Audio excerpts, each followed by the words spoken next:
जय श्री राम दोस्तों। बहुत जल्दी भगवान राम की नगरी अयोध्या में 22 जनवरी 2024 को श्री राम मंदिर में रामलला की प्राण प्रतिष्ठा होने वाली है। एक ऐसा दिन जिसका इंतजार कई सौ सालों से किया जा रहा है। एक ऐसा दिन जिसमें कई पीढ़ियों के लोग लड़ाई में अपनी जान तक गंवा दी। 16वीं शताब्दी से लेकर अब तक लोगों का सपना था कि राम मंदिर को बनते हुए अपनी आंखों से देखे। इनमें से कईयों ने कानूनी लड़ाई में अपनी जान तक गंवा दी। देखिए कितने खुशनसीब हैं हम लोग जो अब पूरी दुनिया अपने आंखों से राम मंदिर को बनते हुए देख रहे हैं। इस अवसर को खास बनाने के लिए तैयारियां बहुत जोरों शोरों से हो रही है। मंदिर के उद्घाटन के साथ ही अयोध्या में बना राम मंदिर भारत समेत दुनिया भर में फैले हिंदुओं के लिए आस्था का बहुत बड़ा केंद्र बनने जा रहा है। आज जो भव्य राम मंदिर बन रहा है उसके पीछे दशकों चली लंबी कानूनी लड़ाई है। अयोध्या में राम मंदिर निर्माण का सफर काफी चुनौतियों भरा है। मुगल बाबरी विवाद, अदालतों में चली लंबी लड़ाई और फिर अदालत के फैसले के बाद मंदिर का निर्माण शुरू होना। अयोध्या में बन रहे इस भव्य मंदिर को ग्राउंड फ्लोर समेत 3 फ्लोर में बांटा गया है। हर एक मंजिल की ऊंचाई लगभग 20 फीट है। कहा जाता है कि अकेले अयोध्या में श्री राम के 3000 मंदिर मौजूद हैं। अब देशवासियों को इंतजार है तो 22 जनवरी 2024 का। दोस्तों आपसे रिक्वेस्ट है कि इस वीडियो को पूरा जरूर देखें और अपने मित्रों के साथ शेयर करें ताकि वो जान पाए कि अयोध्या राम मंदिर बनने के मायने क्या हैं। तो दोस्तों चलिए शुरू करते हैं। जय श्री राम।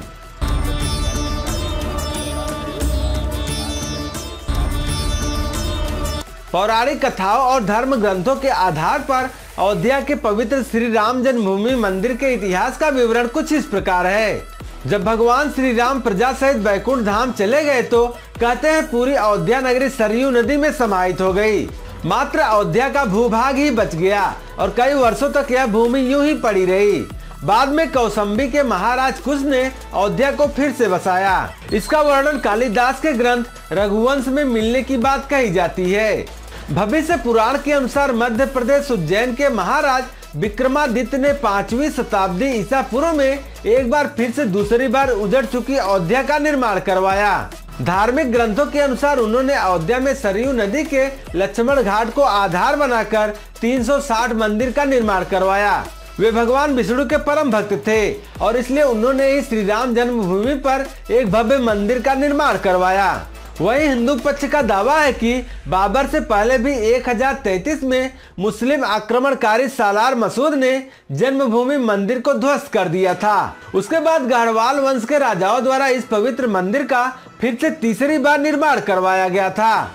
राम जन्मभूमि मंदिर की विवाद की कहानी शुरू होती है 1526 से। ये वो साल था जब मुगल शासक बाबर भारत आया हुआ था। अयोध्या में राम जन्मभूमि मंदिर की विवाद की कहानी 1528 से शुरू हुई। हिंदुओं का दावा है कि मुगल शासक बाबर ने उस पवित्र जगह को तोड़कर उस पर मस्जिद का निर्माण करवा दिया। यह मस्जिद उसी जगह बनी जहां भगवान राम का जन्म हुआ था। बाबर के सम्मान में मीर बाकी ने इस मस्जिद का नाम बाबरी मस्जिद रख दिया। ये वो दौर था जब मुगल शासक पूरे देश में फैल रहे थे। राम मंदिर और बाबरी मस्जिद के विवाद को लेकर जन्मभूमि के आसपास के इलाकों में पहली बार 1853 में दंगों का जिक्र मिलता है। मीर बाकी के मस्जिद बनाने के 330 साल बाद 1858 में कानूनी लड़ाई हो गई जब पहली बार परिसर में हवन पूजन करने पर एक FIR हुई। अयोध्या रिविजिटेड किताब के मुताबिक 1 दिसंबर 1858 को अवध के थानेदार शीतल दुबे ने अपनी रिपोर्ट में बताया कि परिसर में चबूतरा बना है। 1859 में अंग्रेजों ने इस विवाद को रोकने के लिए मुसलमानों को इस ढांचे के अंदर और हिंदुओं का राम चबूतरे पर पूजा अर्चना करने की इजाजत दी।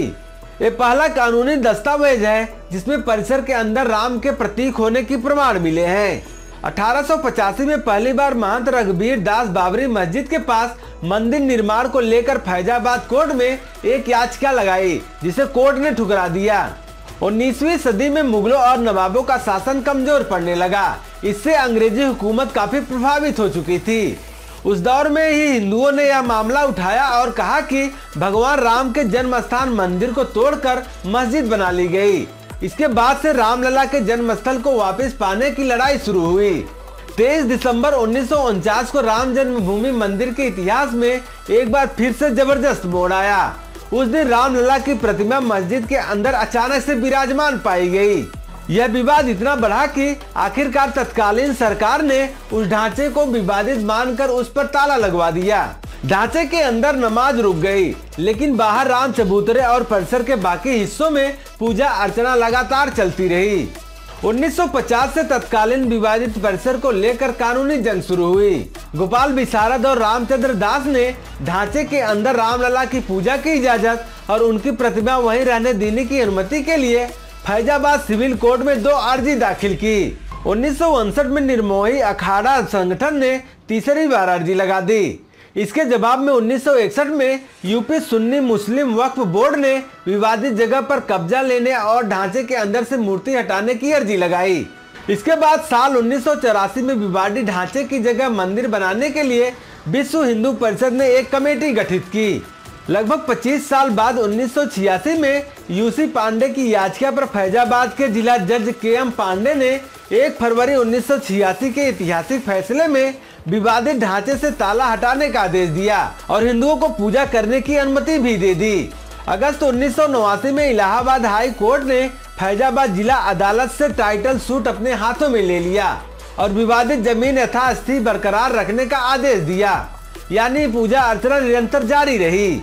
नवंबर 1989 में तत्कालीन सरकार ने विश्व हिंदू परिषद के विवादित भूमि के पास ही शिलान्यास की इजाजत दे दी। 6 दिसंबर 1992 को बीएचपी और शिवसेना दूसरे हिंदू संगठनों के लाखों कार्यकर्ताओं ने विवादित ढांचे को गिरा दिया। इससे देश भर में सांप्रदायिक दंगे भड़क गए, जिसमें 2000 से ज्यादा लोग मारे गए। भगवान रामलला ढांचे से निकलकर अस्थायी टेंट में आ गए। सुप्रीम कोर्ट ने उस विवादित जमीन पर यथास्थिति बनाए रखने का आदेश दिया।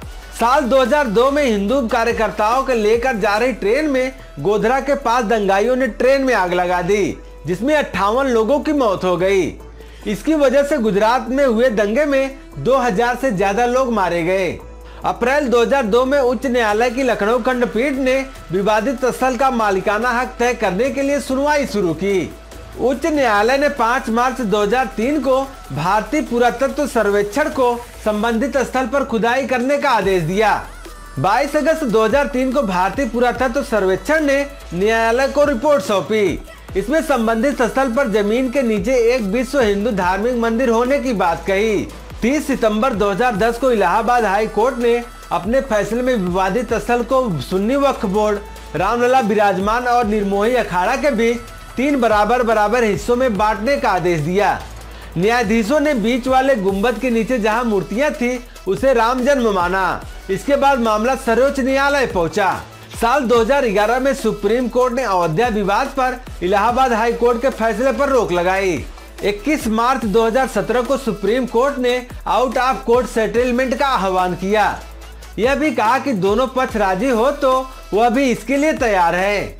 6 अगस्त 2019 को सर्वोच्च न्यायालय ने प्रतिदिन सुनवाई शुरू की। 16 अक्टूबर 2019 को सर्वोच्च न्यायालय में सुनवाई पूरी हुआ और कोर्ट ने फैसला सुरक्षित रख लिया। इससे पहले 40 दिनों तक लगातार सुप्रीम कोर्ट में सुनवाई होती रही। 9 नवंबर 2019 में सुप्रीम कोर्ट के 5 जजों की बेंच ने राम मंदिर के पक्ष में फैसला सुनाया। 2.77 एकड़ विवादित जमीन हिंदू पक्ष को मिली। मस्जिद के लिए अलग से 5 एकड़ जमीन मुहैया कराने का आदेश दिया। सर्वोच्च न्यायालय ने संबंधित स्थल को श्री राम जन्मभूमि माना और 2.77 एकड़ भूमि रामलला के स्वामित्व की मानी। वही निर्मोही अखाड़ा और सुन्नी वक्फ बोर्ड के दावों को खारिज कर दिया। इसके साथ ही कोर्ट ने निर्देश दिया कि मंदिर निर्माण के लिए केंद्र सरकार 3 महीने में ट्रस्ट बनाए और ट्रस्ट निर्मोही अखाड़े के एक प्रतिनिधि को शामिल करे। इसके अलावा यह भी आदेश दिया कि उत्तर प्रदेश की सरकार मुस्लिम पक्ष को वैकल्पिक रूप से मस्जिद बनाने के लिए 5 एकड़ भूमि किसी उपयुक्त स्थान पर उपलब्ध कराए।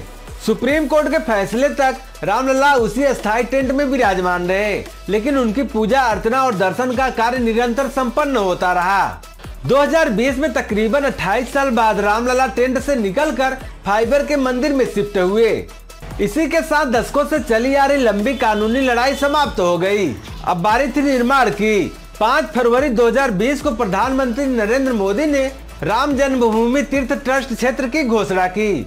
ठीक 6 महीने बाद राम मंदिर के इतिहास में 5 अगस्त 2020 का दिन सुनहरे अक्षरों में दर्ज हो गया। 1528 से लेकर 2020 तक यानी 492 साल के इतिहास में कई मोड़ आए। 5 अगस्त को यूपी के सीएम योगी आदित्यनाथ और साधु संतों समेत 175 लोगों को न्योता दिया गया, जिसमें पीएम मोदी भी शामिल हुए। करीब 492 साल बाद 22 जनवरी 2024 को राम मंदिर के उद्घाटन के साथ ही रामलला की मूर्ति की भी स्थापना होगी, जिसके बाद राम मंदिर लोगों के लिए खुल जाएगा। तो दोस्तों, हमारी ये जानकारी आपको कैसी लगी हमें कमेंट बॉक्स में जरूर बताइएगा। और दोस्तों, हमारी ये जानकारी आपको अच्छी लगी तो सब्सक्राइब करना ना भूलिए। तो दोस्तों, आपसे मिलते हैं एक अलग वीडियो में, तब तक के लिए जय श्री राम।